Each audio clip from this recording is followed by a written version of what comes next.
Hey, this is Amy with Flower Moxie. Today we're going to be talking about greenery. If we help you in any way, then like and subscribe to our channel. So when it comes to greenery, we get two main questions every single week, which is, does my greenery need to be in water? And how many stems come in a bunch? And first of all, yes, 100%. Your greenery needs to be treated just like flowers. They always need to be recut when you receive them, and it needs to go in water. Now, it doesn't need as much space as like roses, and it doesn't need to be treated as special as what you would ranunculus. I usually have like a few greenery buckets, and I cram them all together. So I'm not super precious about greenery. I try to remove the lower stems, but when I'm really busy working, an event with a lot of things to build, I'm not gonna sit here and clean off this entire thing. I just give it a fresh cut, jam it down into a bucket, and hope for the best, which is fine. The next question is, how many stems come in a bunch? So that is impossible to say unless it's a few specific varieties. Israeli ruscus and Italian ruscus are the ones that actually have stem counts. This is Israeli. This comes 10 stems to the bunch. And this greenery is Italian ruscus. It's really pretty, fancy, very delicate, and it comes 5 stems to the bunch. Everything else is a grower's bunch. And that can be very frustrating because there's a little bit of ambiguity in that. And as a florist, I'm okay with that because I've kind of figured out over the years how to recipe things outright. And we show you in each product of like what my estimate would be for a bridal bouquet or a centerpiece or a large urn. So we have guides to help you in that. But basically greenery is, they just kind of grab a handful and they cut it. You have multiple stems attached to a main stem.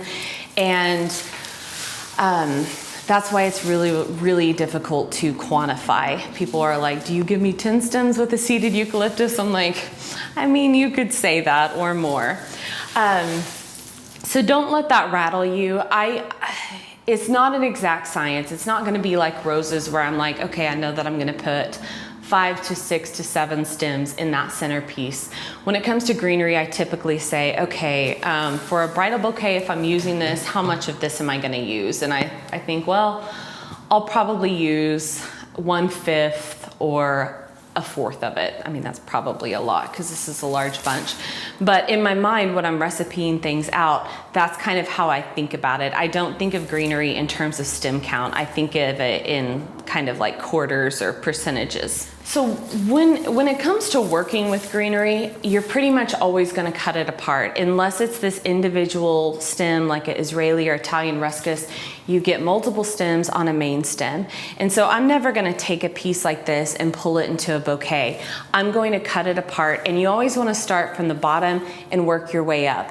This is the prettiest piece. So I reserve this top beautiful portion with this long stem for a bridal bouquet or something like a large centerpiece.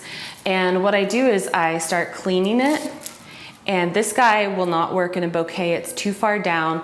So I'll pull him off and I'll set this guy aside for like boutonnieres, flower crowns. So that's what I mean where I start at the bottom and work my way up. When I was a new florist and I would go to make a boutonniere, what would I do? I would come in and just cut like the prettiest one right off the top. And that was, an inexperienced move because when it came time to build my bridal bouquet, I had all these tops that I had cut off. So that's why it's so important to start at the bottom to get the most and stretch your product out. So this is probably what I would use for a bridal bouquet. And even this is maybe a bit much. So I would pull this one off. I would call this good. I would save this for a boutonniere, or I would, stick it into a compost centerpiece.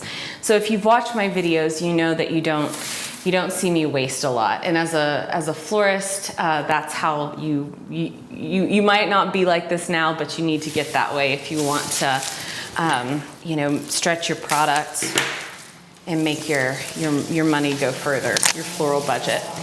Seeded eucalyptus is the same exact way. I love and hate this stuff. Pretty much hate it at this point because it's floppy, it's sometimes hard to work with, but people love the texture, and I get that too.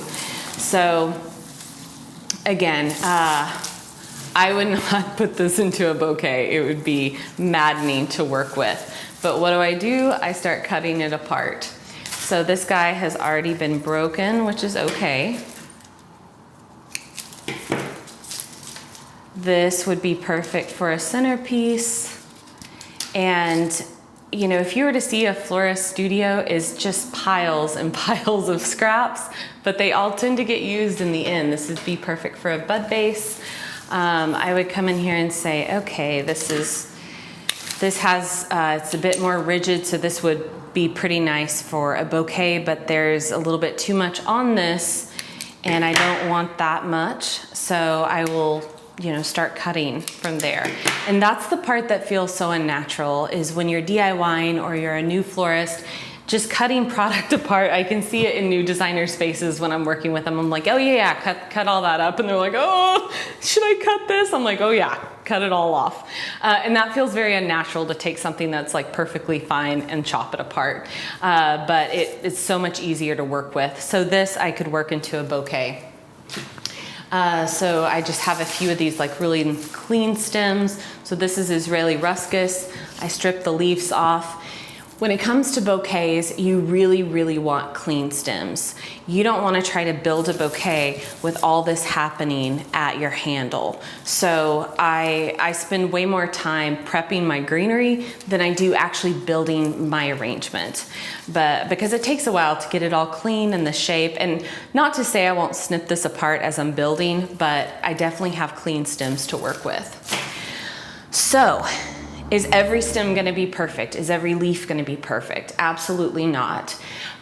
Nicer flowers are grown in a greenhouse.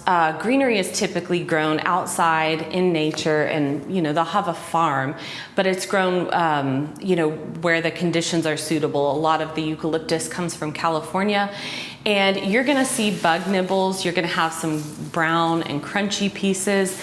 Not every stem, not every leaf is going to be perfect. This is part of working your product. So I say this all of the time, the flowers don't come looking perfect like they do at the end by the time I'm finished designing, because florists, they have to take off those little pieces. They have to work their product. If there's an ugly crispy leaf or a bug nibbled leaf or something that just looks gross, you just snip it off. So don't expect perfection when it comes to greenery. Obviously it shouldn't be shattering or rotten, or you know, that's obvious, but it isn't unusual to get some bug nibbles.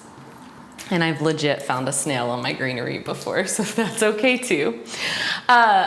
The other question I get asked a lot is, what greenery do I use, where and when?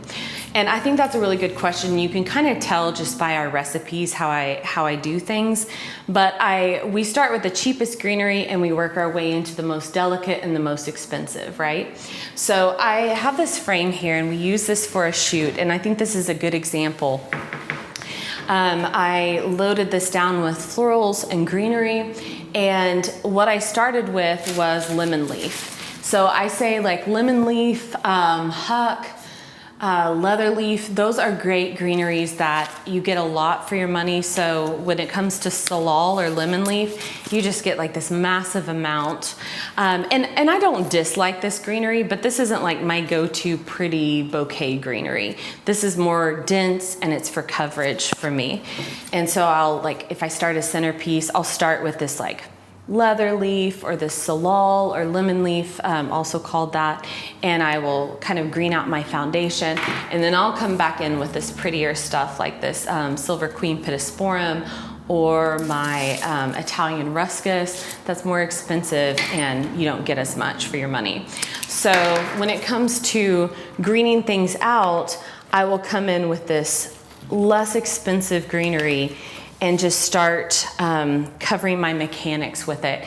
Even if I have a bride who predominantly likes more sageier greens like eucalyptus, eucalyptus isn't great for coverage. Like, to try to get coverage on this with this greenery would be very frustrating and it would take a long time. In contrast, if I covered my mechanics and I had, you know, basically all these stems already loaded down in this chicken wire, then I can easily come back and pop in my nicer greenery or my texture. So a lot of times when you're looking at our recipes, that's why I've done things that way. And then I just know what has more coverage. And so lastly, when it comes to greenery, you can get started early. So we were wanting to adjust our master class because I know when you're DIYing, your goal is to get ahead at all times. And one thing that you can easily do Wednesday night, so let's say you're having a Saturday wedding, you get your flowers on Wednesday, is you can unpack, when you unpack your flowers, you can start greening out your centerpieces, and that's a way to get ahead. When I have large events, when I'm doing multiple weddings, in a weekend, I will get my greenery early and I will just green out all of my centerpieces.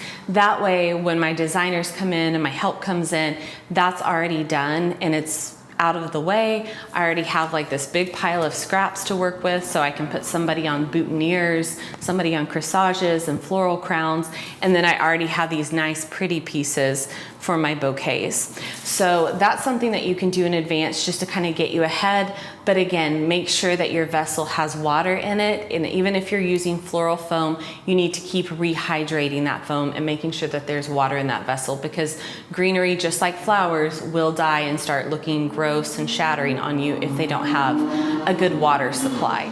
So if you took anything away from this video, cut your greenery, put it in water, and be flexible with the amount that you get. It's not an exact science. You will get the coverage that you need. And just so you know, I'm a little bit more liberal with my packages because as a new designer or a DIYer, you're gonna be a little bit more heavy-handed, so you're not going to run out. If you have any questions, then email us. Any requests for a video, then let me know. I'd love to help you out. And don't forget to like or subscribe to Flower Moxie. Thank you so much.